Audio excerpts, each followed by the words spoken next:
and welcome to Liminal Light, a show that explores the languages of myth and star, earth, sky, tongue, and spirit through weekly astrological forecasts. I'm your host, Chris. Enjoy.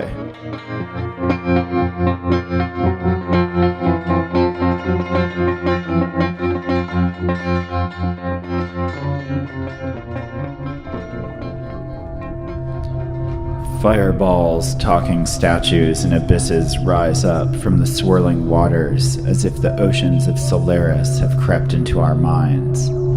Though the sun remains in Pisces, Venus and Mercury have proceeded into Aries and are beginning to aspect planets in other parts of the zodiac.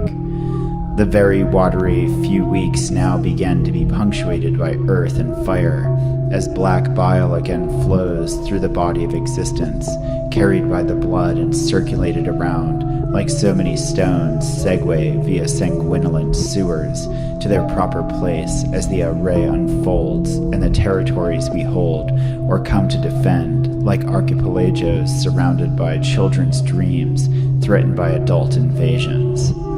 This might be a nuanced mix that can filter wonder and whimsy, as well as fear, polluted intuitions, and rational engagement in conflicts, heeding historical war precedents while moving the story along through romantic battles, plasmic darts that pin Peter Pan and Lord of the Flies to paramount picture propaganda.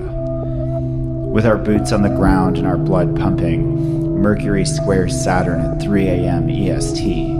Independent logic and impulsive communication go up against the system, or confront the laws of nature herself, resulting in a reality check to the clear plan that was at first sounded like a go project. Probably a day of quick logic loops to work around myriad obstacles, concentrate on the mentally athletic footwork, and dance a thought pattern to outrun closing gates and sifting sands. Stay ahead of the curve, as in Saturn's sickle scythe. We wake up with this stirring in our heads, but another thing brewing as Mars is trine to Uranus at 7 a.m., which ushers in the end drive to the quest and the energy exertion efforts to reach the philosophical finish line, harmonized with innovation and sudden changes.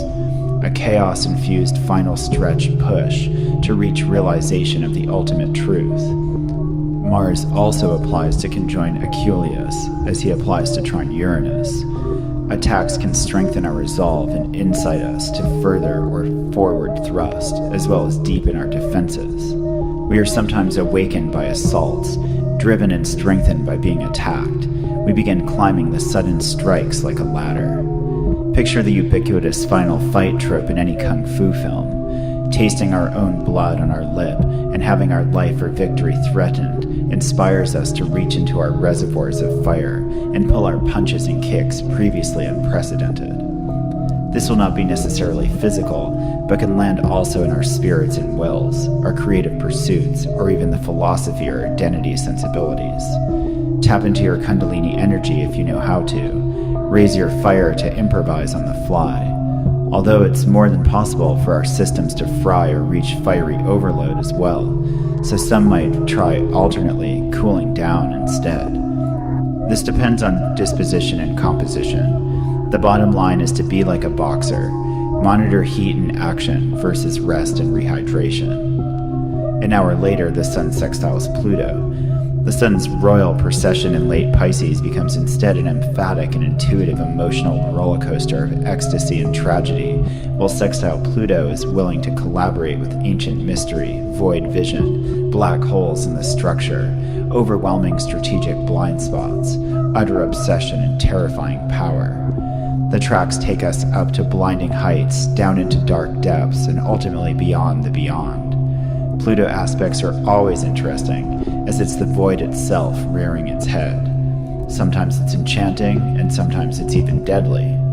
This combination certainly looks like a swirling psychodrama, but perhaps in a positive way. You have to die to be reborn. These new flavors taste very different from all the blended beverages and cool broths of the past few weeks, where everything seemed to be happening by magic, for better or for worse. And maybe that's as true as it gets. When as now our sheer wills, our ability to both decide and react, as well as to direct our impulses, becomes an apparent composition of our success out at sea. The third decan of Pisces is considered to be ruled by Mars in both traditional systems of attribution, as is the first decan of Aries. We are at the point in the year where our identity, vision, logic, and values get violently flushed down the celestial toilet, only to be squeezed through the pipes and shot out of a gun. Swirling emotions swell titanic and then get rapidly compressed into spirit. Water becomes fire through some form of inextricable violence, some escalation of torment. This doesn't necessarily feel horrible, but is an intensification and can come along with both states of stress and exhilaration. Either a literal levee breaking or screaming fun on the Caribbean corkscrew slide. By 8 a.m. Tuesday morning, Venus squares Saturn. Caustic pleasure, love of battle, and individual aesthetics turn into tension against the hard reality of nature's laws and the old structure of enduring architectures. This is very easy to imagine as we've all been teenagers at some time. The last square they made was on October 8th, when they had all relatively equal dignity, and at that time before that Venus turning direct in her highest degree of exaltation, far outpowering Saturn's significations. But on this occasion, Saturn has the upper hand in a big way, and so it's like the liberty-spiked punk rocker pogoing himself into jail. Whether that means our pleasures and passions are locked up in the drunk tank for the night, or facing bigger fines and possibly longer sentences behind bars, depends on our behavior. How we react to the presence of the police when they come to break up the gig and tell us to all go home. Slashing cruiser tires and tossing bottles at the bobbies will probably position us at the wrong end of a billy club and have us squashed beneath a badge. Even if it might clash with your regular aesthetic, try to keep your cool when obligations and regulations deflate your mohawk. The insistence on individual indulgence here simply cannot push through Saturn's stone stacks. It's a no-go. This may be Mother Nature cracking down on our itch to fulfill libidinously driven desires, rather than the long arm of the law canceling our party. Either way, it's best to always find something productive to do with the energy churned up from a square, so use the friction sparks to light the midnight oil, and put your power cords to work toiling around the fortress. The Sun trines Jupiter later by 4 p.m. as visions of universal dramas, oscillations of omens, and identification with searching and seeking harmonize with daily rituals of dredging the psycho-spiritual depths, leading to sound coherence and a greater understanding. This is obviously a great moment to get perspective on the bigger picture, considering decisive actions and impulsive frictions are beginning to spark up from the crackling bonfires of fluttered down from torches held up on parapets over formidable stone facades. This will be applying all day, so tap into it when the phalanx arrives. Saturn's formula loves routines, so he'll probably sign up for anything you promise to do every day no matter what, and award considerable progress much later in the game. It is our prayers and our practice that delivers us on the other side of obstacles divides. Paired with practical life schemes and oracular vision, you can learn to outmaneuver even disasters when they happen. You may not be able to stop them, but can walk from the wreckage and continue on the path. A few hours later, the sun pulls into the degree of the fixed star Markab, on the saddle of Pegasus, and our burgeoning realizations inspire us toward taking leadership during crisis of trying circumstances, as we may have clear vision to command during inclement conditions, metaphorically or literally. We've all been there, knowing we are the ones to take the wheel during a storm that makes others cower. We mount the flying steed and vault over treacherous, impassable terrain. As Mercury will have passed into the second phase of Aries on Monday, it may be our unique logic and perspectives that allow us command, or our particular voice is the one able to be a beacon. On Wednesday, March 14th, overnight Mars squares Chiron, revealing how forcing and pushing to meet goals and motivate to final accomplishments and energetic endgames pulls and grinds against old emotional wounds and the process of letting it all go, healing and letting old pain flow away. We think we'll put it all behind us once we finish this thing out, Once the house is built, we'll be a carpenter no more, and then our knees and elbows can rest and heal. Although we might frame it more like, I hereby get this action out of my system by bringing it to closure so that I can let it flow away in the river of excarnation. On Thursday, March 15th, Mars passes over the degree Acumen, holds putting all energy into accomplishing goals and truths while being forced with opposition and attack, feeling like whenever you are in the home stretch, the game heats up and gets dangerous, pushing us to step up to challenges. This reflects our significations earlier in the week and continues the theme of winding up the tensions of the game. On Friday at 3 p.m., Mercury draws towards Alpha-Rots, and we may continue expressing on decisive action, being outspoken and blunt about how we wish to empower ourselves and rely only on number one, as our minds feel clear and our nuanced thinking leads to and through such modes of operation. Although we must be careful here to not tell everyone around us that they are useless to us and make impulsive plans to be dropped off in the wilderness with only a knife before we have trained in primitive skills. Just because we think ourselves through a situation in our mind doesn't mean we could cut the mustard when things get gnarly, no matter how much fire flares from our hearts up out of our mouths. Remind yourself in this time of coming confidences that you must be able to walk what you talk, and if you haven't walked it yet, do a few test strolls before you tell everyone your itinerary.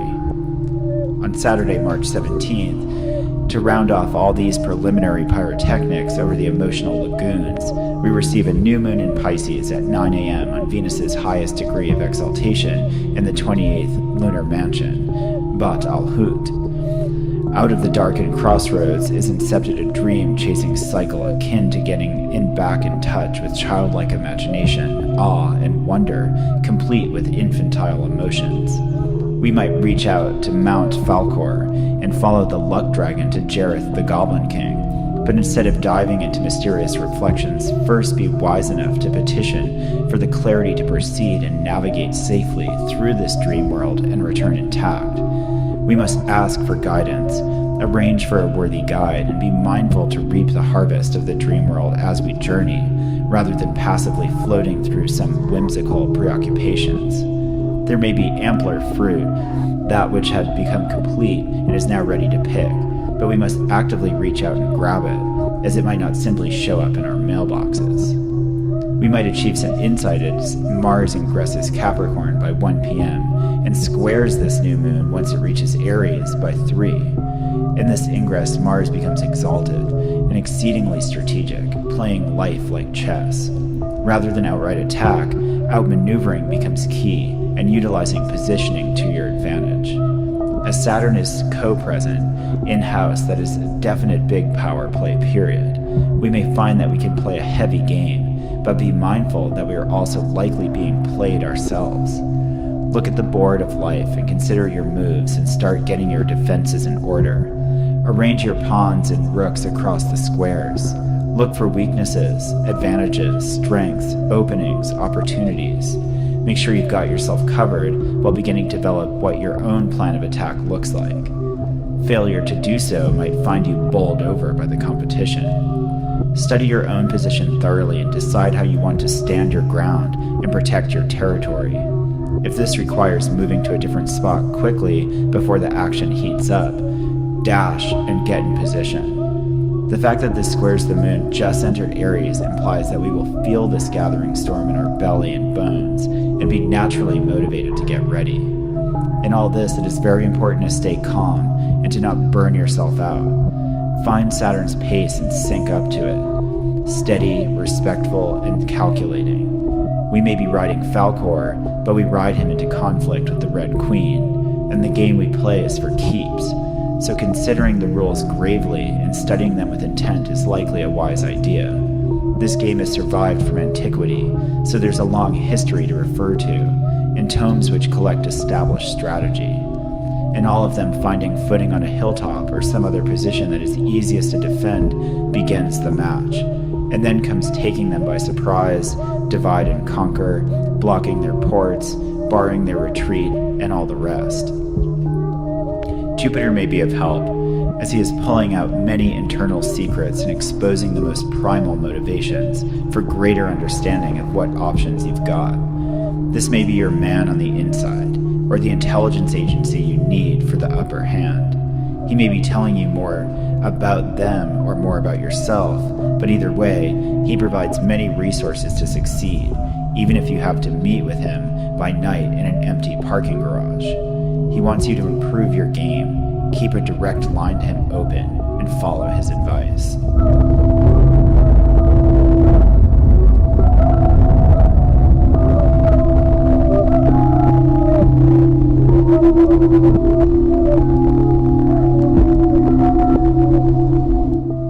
Okay, once again, welcome back to the show, Bonnie.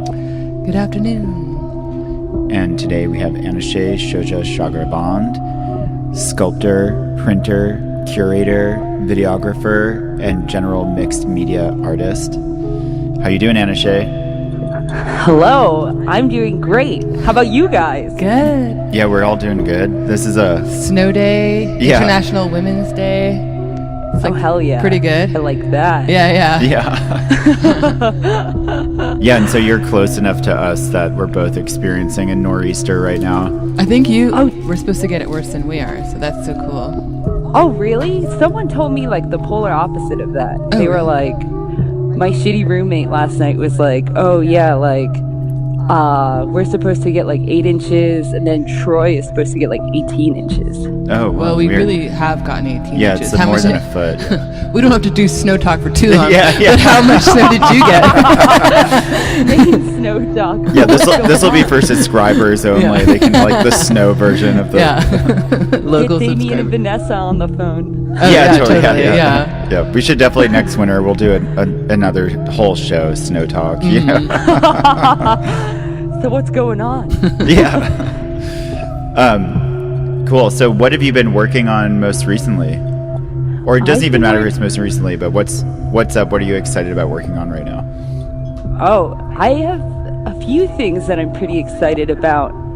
The first one is this piece that I was writing about today when I texted you for your full name to cite you in that paper. Mm-hmm. But it's this one piece called Abreaction, and it's a piece that I made in response to reading Jean Baudrillard's The Spirit of Terrorism. And it's been a really crazy project.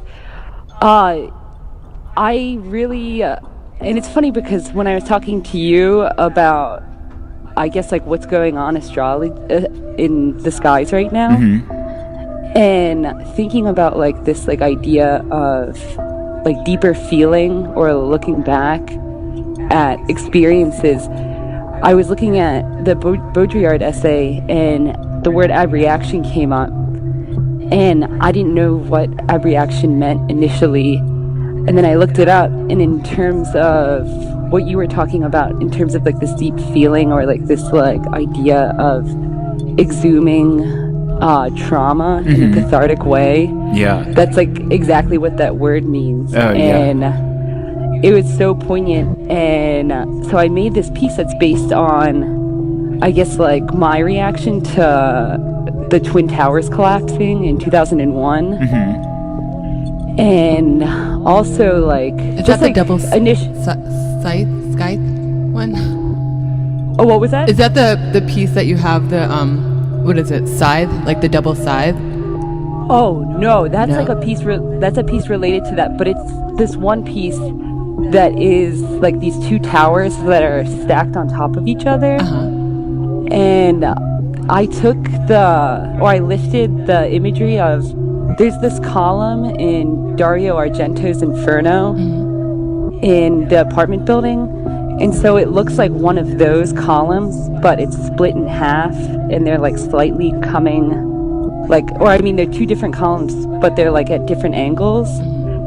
And so I tried to like use that imagery, but also have this idea of, I think Baudrillard talks about in terms of like the idea of simulacra, in like the World Trade Centers being the death of signifying, the idea of like reproducing something, and then it not being able to to tell apart the reproduction from the original is like this way of like devoiding meaning of everything. Yeah, and it's really interesting just that I always think back as far as like an alternate research perspective of, you're like, okay, when did stuff stop making sense completely? You know, like in the like where you can't trust the media at all whatsoever, and you have no idea who the government is. It's like pretty much right then, you know, where you're like, it's like the Kennedy assassination being like this major undercurrent kind of event, you know, and it's this moment where they're kind of like, all right, we're gonna do this thing that you don't know. Like, it doesn't matter if you believe in this, if you think it's a conspiracy, if you're mad about it, if you're sad about it, if you're happy about it, if you protest, you like all the reactions work for what we've set up. And it seems like since then they've just been rolling with that, you know, like definitely. Now the scandals are so out in the open, and there's obviously other hidden things going on, but they're just like, now the scandals are on purpose, you know, where like you think about like Watergate or something like that, and they're like, no one can find out what we're up to, you know, but now that doesn't matter. And it is like you're saying, that mirror effect. They're like, we're just going to put a reflection of what's going on right out there, and you're going to look like right into the mirror at yourself, you know? Oh, for sure. And that's like what this piece is about, where it's just like, I was thinking about, and like throughout all of my life, I've thought about this, about my reaction to 9/11 and how really like at the time and for years after, it meant little to nothing to me, where I was just like, oh, you know, like I don't give a shit, or, you know, like it's just like this symbol that is like collapsing of like this huge hegemonic structure that is like the United States. And if anything, like, you know, screw the United States or screw the like government.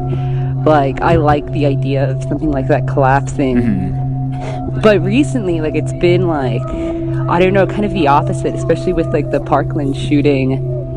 That's when I really started like kind of thinking about these events and like feeling very like kind of personal about them, where maybe before I wasn't able to give those situations a face, or think about everyone that's like involved, not just like say like people that are like the quote unquote victims, but like in Baudrillard's Spirit of Terrorism, he talks about, say, like, you know, the United States is like this like epicenter or this fracture in the center of the earth, and terrorism is the shockwave that like comes from that. And just like being sorry or like having empathy for like both sides, the people blowing up the building and then the people that die in the blast.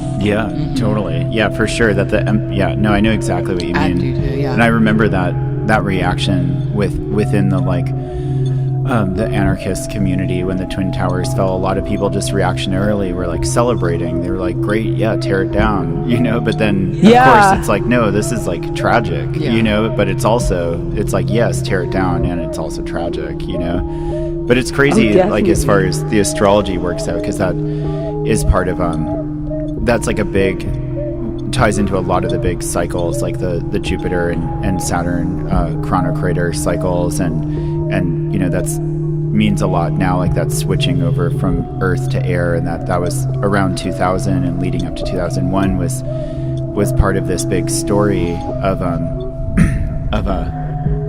like a foreshadowing of that cycle coming to a close, but also like bringing up like Parkland. I just noticed this morning there's an astrologer named Joseph Adio, and I read an article by him this morning that he was reminding that the Parkland shooting was 19 years after Columbine, and so anything that's 19 years apart is synced up to an eclipse cycle. So that means that like when Columbine happened, the North Node was in Leo and the South Node was in Aquarius, just like now. And Parkland happened on the solar eclipse that we had in February, which was on February 15th, but that the shooting happened on 14th. It's like right there as that eclipse was applying, and Columbine happened 2 months after the eclipse on the same date, and so which means they both eclipses happened on 27 degrees Aries, but 19 years apart.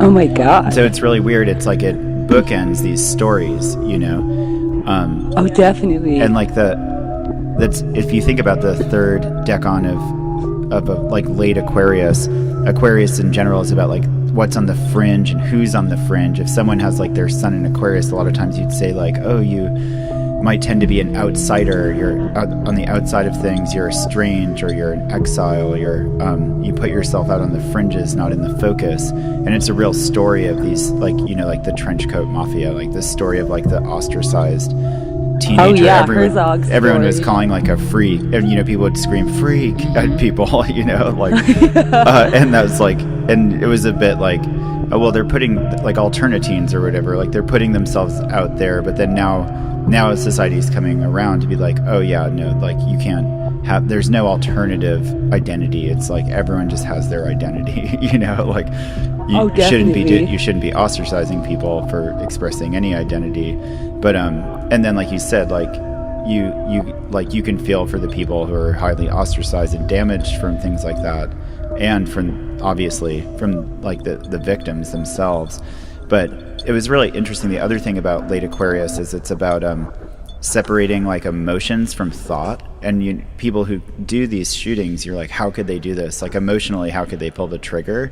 But these eclipses occur on like a part of the zodiac that's about having no emotion about what you're thinking, being able to completely separate them. Mm-hmm. It's like definitely the part of the zodiac that best exemplifies like the sniper or the hitman, like being able to just like, I have like clear thinking and my emotions are not interfering with that at all, So it's really interesting. You'd think when you get like a real eclipse rhythm like that, there's usually a sensitive star there, and there's no real like crazy powerful star in those degrees of Aquarius, but just looking at it as a solar decan, it has all those connotations, and it's also about disentangling all the mess that's made from incorporating lots of new fringe and avant-garde ideas and trying to like karmically untangle that knottage that you make from bringing all these new things out from the fringe to the central culture.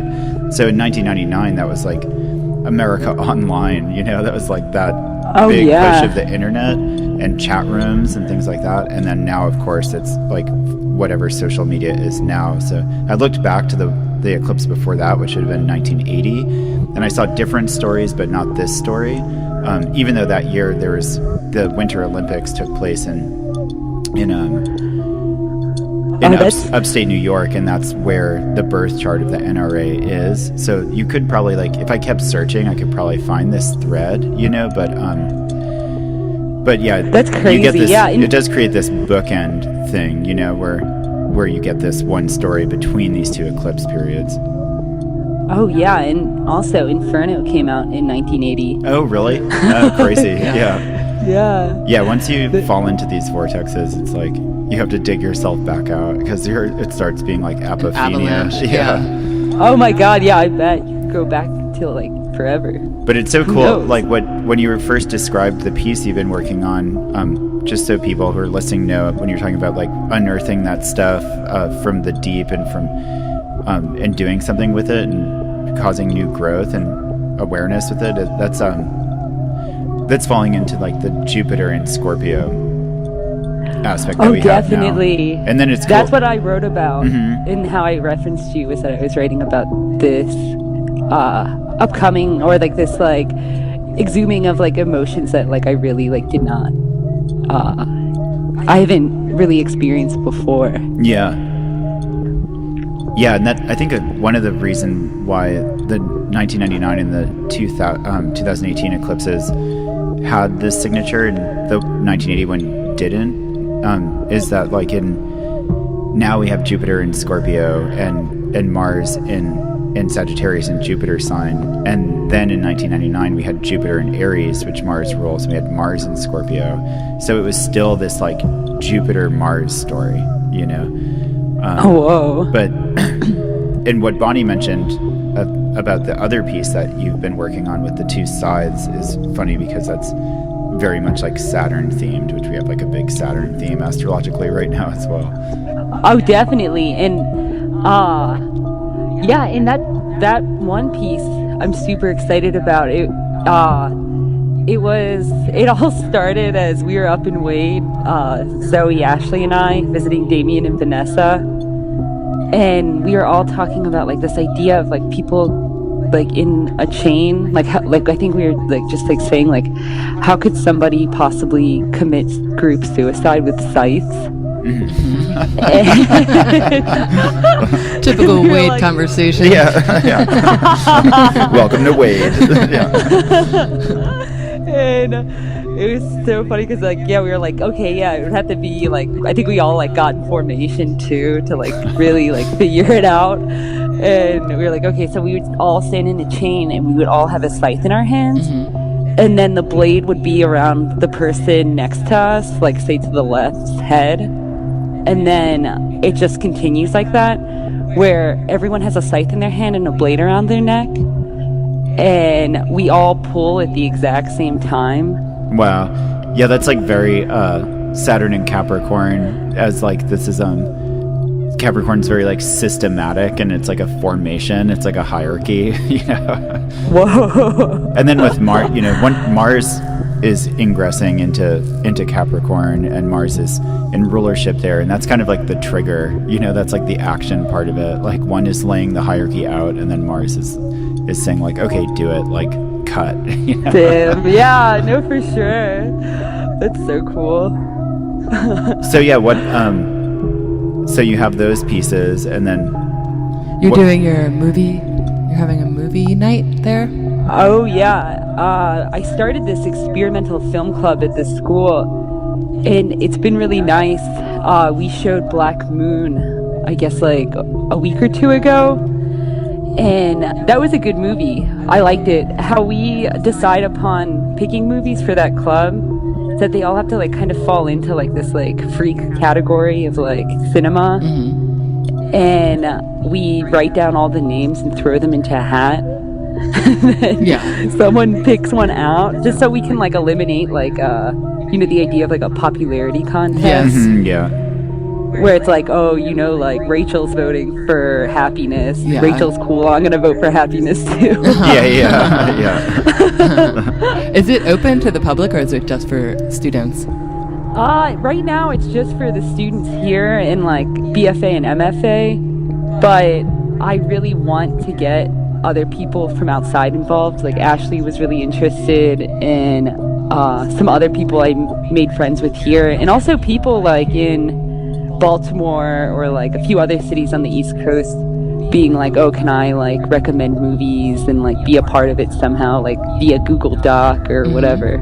Yeah, I think it's very interesting now that like everyone has access to movies, and most people have seen most movies. If you're really into cinema, at least one pass, and then after that it just becomes about like celebrating particular movies, being like, no, this one's really good, let's all watch it together now. Yeah, you know? And then the discussion that can ensue, instead of just like in the, you know, just like getting, it's less consuming the movies and more like digesting the movies. Yeah. Oh yeah, definitely. And that's what's been really nice, because the person's movie that's picked moderates a discussion at the end. And it's really nice, especially just like we all get together in like the big, like I guess like auditorium with like the projector, and then we just go around after the movie talking about our like first reactions.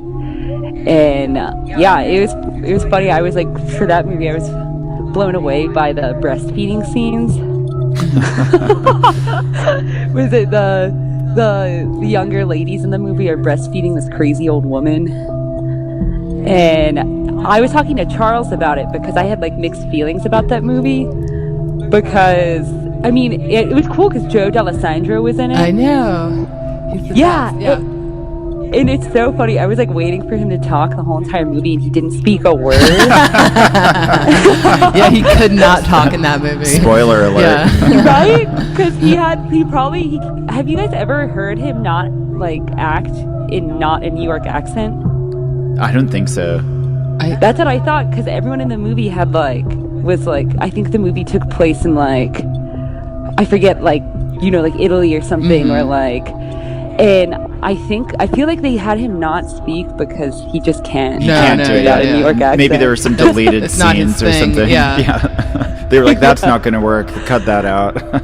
Yeah, you think about what is it, Blood for Dracula? Yeah. Perfect And everyone example. has an Italian accent, and he has a New York accent that's never explained. But it totally adds to it. It's so, I think that anything could have happened in that movie, and I would just forgive it because I was really into it. Yeah, it didn't totally, matter. yeah. You're like, oh, that's so genius. Whereas they probably didn't think about it. It was more just this is what we got. Let's go. Well, it's magical realism. Yeah. Oh, definitely. Yeah, where people are just this is absolutely absurd. And I feel like maybe Black Moon didn't have that. Yeah. And what is his name? Male. Yeah. Yeah, well, Malia. I feel like maybe I don't know, and I felt like I was being kind of a jackass after I saw it, because I was talking to Charles and I was like, the movie just seemed kind of maybe trendy for the time, and and I knew that. I mean, I knew that it was supposed to be non-narrative or having little content, but it was good, but I don't know. Yeah. Each their own, I guess. No, I think it's really important to have the conversation afterwards. I just saw, speaking of trendy for the time, that movie Lady Bird. And I've never seen that. Yeah, well, in the beginning scene, she's in the car with her mom, and they were doing a college tour, and they're listening to a book on tape, and they're just weeping. It's the final, the book on tape ends in the shot, and they're just crying, and they can't believe how beautiful it is. And then Lady Bird ejects the tape and puts the radio on. And her mom's like, can we just sit with this for a moment? Instead of just going to the next thing, just you watch the movie, then you check whatever social media you're doing, or, you just put on. Oh, definitely. And just don't really let it resonate so much. And I think that's the conversation is really where things can start opening up. Oh, for sure, because I feel like you're so vulnerable in that time after experiencing something like that, that the next thing that happens can dictate your response. Yeah. And, it just keeps piling up. Yeah, that. Oh my gosh, have you guys heard of that Jack Goldstein piece, The Swashbucklers? No. Yeah. It's so good. It was this one piece I think he did in the late 1960s, or during the Pictures generation, with him and Longo and Laurie Anderson, where that time was about this idea of pictures being, or a signifier, something that brings in a whole nother context, a symbol. And there's this amazing Jack Goldstein piece where it's these two people that are swashbuckling. I mean, they're not even swashbuckling. They're fencing each other. And there's this red light, and the audience is 60 feet away from the performance. They're kind of far back. And they're watching these people just having this fencing practice under this red light. And the performance ends the performance doesn't end, but one of the swashbucklers is hit and falls over. And it's funny because the whole time that they're fencing, swashbuckling pirate music is playing, from Hollywood. And so they fall over and the lights go out, but the swashbuckling music continues to play. It's going out in this fading out very slowly. And the audience was left to sit there in the dark and think about the piece and what just happened. And it's funny because a lot of people after that piece are talking about pirates and all this other stuff, but there was no reference to pirates. If anything, their experience of the piece was made in the dark, or in the darkness after it was performed. And this idea of memory and twisting real events into something else. Yeah, it's interesting, kind of what we're both things point out in a way, whether or not we get a break from things, to where we can process them after they occur, and I was thinking about that with going back to Parkland, etc. We were talking about guns in general, and just how like since the invention of the gun there hasn't been like a break from guns to where we can like compare, you know. It's just been like definitely a continual escalation, you know, that's like it's gotten to the point of obviously of like to and almost beyond like nuclear holocaust ideas, you know, where you're like, or weren't you saying, Vaughn, you saw a cartoon or some sort of thing where it's like just the world and just everybody, you know, two characters pulling guns on each other until the whole world explodes. It's in Ghost Dog. Oh, right. Yeah. But now we're like kind of trying to move on culturally. There's these big changes, and that's, you know, in like how we think about identity, how we think about race, how we think about violence, like becoming a more egalitarian society. And you see that there's a lot of books that document that, like Volman's epic series on violence, you know, where it points out that we're a far less violent world than we used to be, and we're getting less violent all the time. So now it's like, what do we do about terrorism, and what do we do about these school shootings, and what do we do about like the NRA, and should we restrict guns? But it's not really like even stopping to be like, wait a minute, like what about these guns? You know what I mean? Like, exactly. And like that conversation never occurred, and it's like hundreds and hundreds of years now to where we're like, yeah, it's like, how does the digital age affect us psychologically? Is everyone's asking that. They're like, what's going to happen with millennials? They grew up with social media, and then it's like, well, what happened like with guns? We never even stopped and asked like what like people with access to guns are going to be like, and it's hundreds of years now, you know, like, yeah. But it's really crazy. It's really crazy with this. I'm sure there's literature about that, and people can point me to that. But it's not. What I mean is, it's never been as big of a cultural question as we're like, what's going to happen now that people have like iPhones? They have cameras in their pockets. You know, it's like, yeah, I don't know. Like, we never wondered what, you know, taking the world into like an armed world is going to be like psychologically, like not just physically or strategically. You know, because being like, putting restrictions on or taking restrictions away are just strategies, but it's not like the psychology, you know? Oh, definitely, yeah. And it's so funny, like with like, what is it, with Trump now and like meeting with the NRA, and he had like some like mild restrictions like that they were going to put into, or they were going to try to put into effect, that they were talking about. Then he meets with the NRA, and then he's like, oh. Just kidding. What? Yeah. Oh, I forgot. They're the actual president. Yeah. Yeah, and this is obviously leading up to like a big story with Mars ingressing into Capricorn, and then we're going to have both malefics in the sign of hierarchy and structure, and you know, it's like big moves, big like power changes, like a lot of stuff's going to change and get really, really rough, really intense. Like, people are going to move their pieces on the chessboard around. A lot of it's going to be in the dark. A lot of it's going to be out in the open, and a lot of people are going to get crushed or just left behind, you know. And this is going to happen in people's lives personally, but also on the bigger stage. So you get Mars and Saturn in a sign, but not always in a sign where they're both so dignified, where like Saturn's in rulership and Mars is in exaltation. And yeah, it's really interesting. That's going to be something to look out for. And I think it really lines up in this way with this new moon that we're going to have this week, and with like the sun still trailing out of Pisces. And I was really finding, you know, that everyone's going to have to get ready for this change of footing.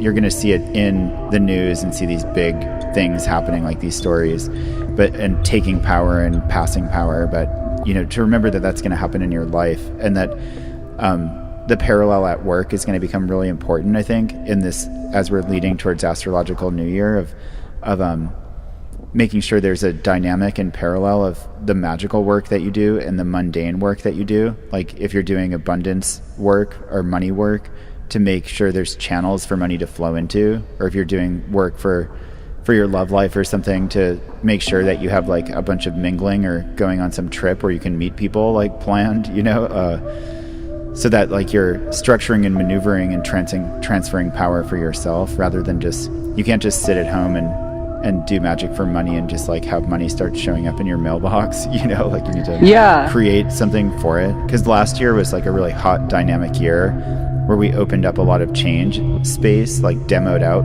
everyone seemed to like have demoed out a part of their life, be like, yeah, I just like kicked that whole, you know, if every part of your life is a room and you're like, yeah, I completely just demoed this room, and now we can build can build stuff in that room, but we can also take stuff from around the house and be like, you know what, I'm going to put this power object in that room, I'm going to put the telephone in that room, that's where the room I'm going to keep my computer in, you know, like that becomes like a really powerful part of your life room. Now. Yeah, it could be a Mercury room, it could be your weightlifting room, just depending on the person, you know. Mercury weightlifting room. Yeah, or both. Yeah, it's like lifting weights with your mind, you know. But yeah, no, I can totally see that. That's what 2017 felt a lot like. Yeah, for sure. And so that was like a lot of the fire part of it, but now we're going to get a lot of the earth part of it, you know. Mars is going to be between Capricorn and Aquarius from like May to October. It's going to mostly be within the first 10 degrees of Aquarius. So a lot of new ideas. It's going to like really grind this part of the chart and of our lives. And I remember. Was it last show you were saying things are going to get pretty crazy around that point? Mm-hmm, yeah, totally. And like this week starts with a Mars trine Uranus, and I looked into like the last time that happened was with Mars in Sagittarius and Uranus in Aries, and it was September 17th, 2016, and like about a week before that on the 9th, on September 9th, North Korea conducted their 5th nuclear test, and at that point it was the largest nuclear test they had conducted, and South Korea called it maniacally reckless, you know. Whoa. And which was like perfect words for Mars and Uranus combined, you know. So, and then at that point in 2016, Saturn and Mars were co-present in Sagittarius, and neither of them have the dignity they have in Capricorn. But just thinking about something like that, you know, and then like being like, okay, what does that look like when it's more powerful, more concrete, more lasting than just kind of like a random nuclear test, when you're like, okay, now that seems scary, but this is like probably scarier. Oh, definitely, yeah.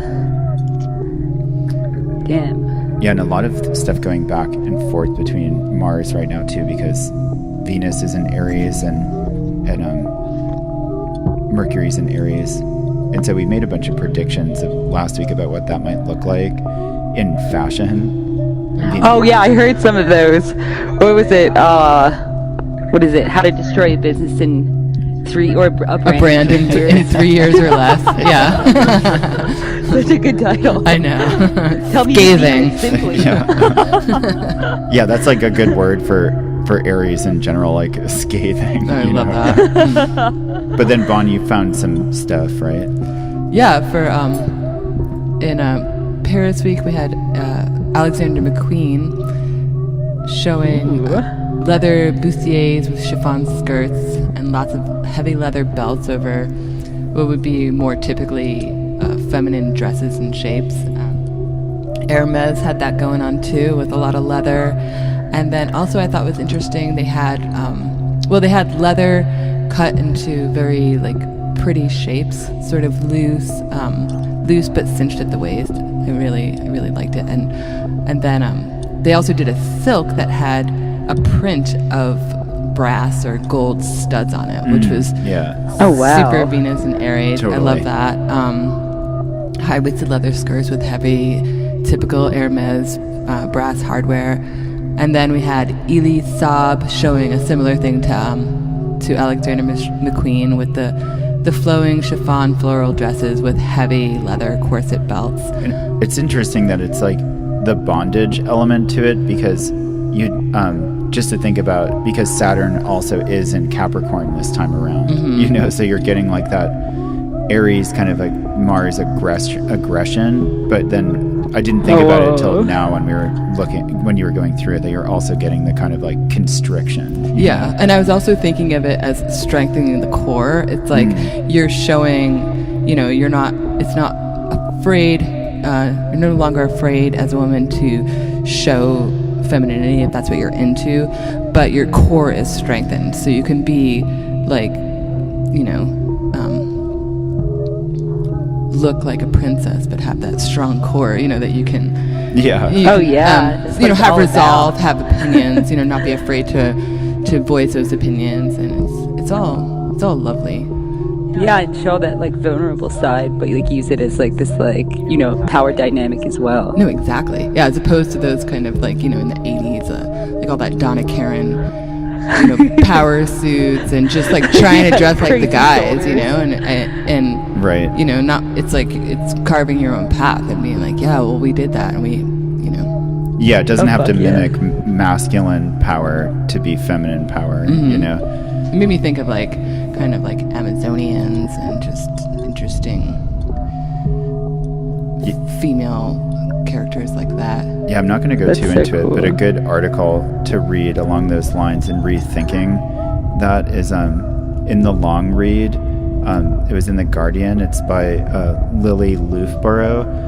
It's called The Male Glance, How We Fail to Take Women's Stories Seriously. It was in The Guardian, and before that it was in the Virginia Quarterly Review. That's a longer article, but it's kind of, a lot of the premise is based on Susan Sontag, like saying, oh hell yeah, that you can like look at male beauty, and you have the boy and you have the man, and you're like, the boy is beautiful, a young man is beautiful for obvious reasons, and then you look at an older man and you're like, he has lines, he has wrinkles, and you're like, you see like he's lived, he's weathered, he has bravery. Think of like Jeremy Irons or Daniel Day-Lewis.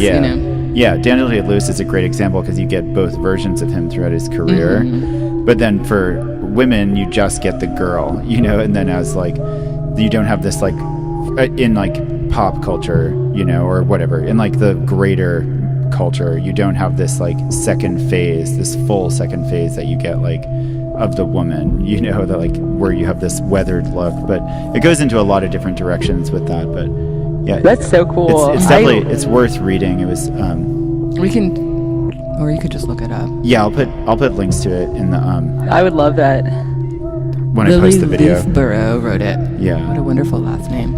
But Anoushe, while we were talking about the fashion, when Bonnie was just running down that, I was thinking about your pieces and wondering if you ever had thought about doing a collection of looks. Oh my god. I thought about it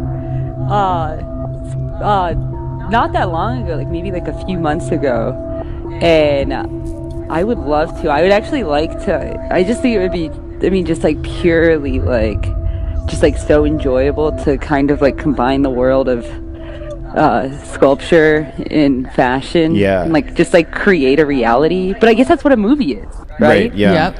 Yeah, totally. But I mean, it would totally have your own signature to it. It would be your take on it, and I know it would be amazing. Yeah, you certainly see people doing that right now. Like they're doing fabric art, like fiber art, and that's also like sculptural. And then sometimes it's being worn by people. Sometimes it's just an installation. Oh hell yeah! Yeah, that's like, I would love that. Just because, like, I mean, like, just the idea of like reality building too is like so wonderful. Yeah. We were that's we were talking about that last week with that hypnoerotica I'm not saying right. Hypnoerotica polyphili. Hypnoerotomachia polyphili. Damn. Yeah. That's a mouthful. Right, totally. But yeah, no, I think that would be like incredible. But I think also too the idea of like the catwalk. Of the what? Like, the catwalk. Oh yeah, the catwalk. Totally. It's like, it's so great because it's so aggressive. Yeah, yeah. And a movie can never be what the catwalk is unless it was like, like, it's just, there's nothing like it. Right. And it would be interesting to do something like in that context of like having so many different like people come out. Well, maybe like the Russian arc, or like Hard to Be a God, Well, yeah, but yeah, there was it's like non-stop looks. Who was it? Oh, Comme des Garçons just did a show, and it was exploring the idea of good taste, and so it had lots of lots of things that would typically be thought of as tacky, perhaps. But they had a thin runway, and the looks were so huge, and the models had to kind of like shimmy past each other because they had to pass each other. Yeah, I mean, I think that I'm sure that would be an enjoyable show to watch. I only saw the images, but that sounds amazing. Yeah. That reminds me of I just saw one. Bruce Nauman. Sorry, go ahead. Oh, no. That reminds me of this Bruce Nauman piece where I forget what it's called exactly, but he has that really, really thin hallway that he made, and like you have to go through it, and how you go through it is literally like on your like side, like shimmying through it down the hall. It sounds like a great fashion show, especially because it's like the idea of like, you know, you have to like kind of like manipulate your body to get through. Right. Yeah. I just saw one. It was Karl Lagerfeld in the 90s, where models were coming out with extra handbags and throwing them into the audience, and you could tell like from some of the models' reactions, they saw them kind of like hit people maybe or something. You know?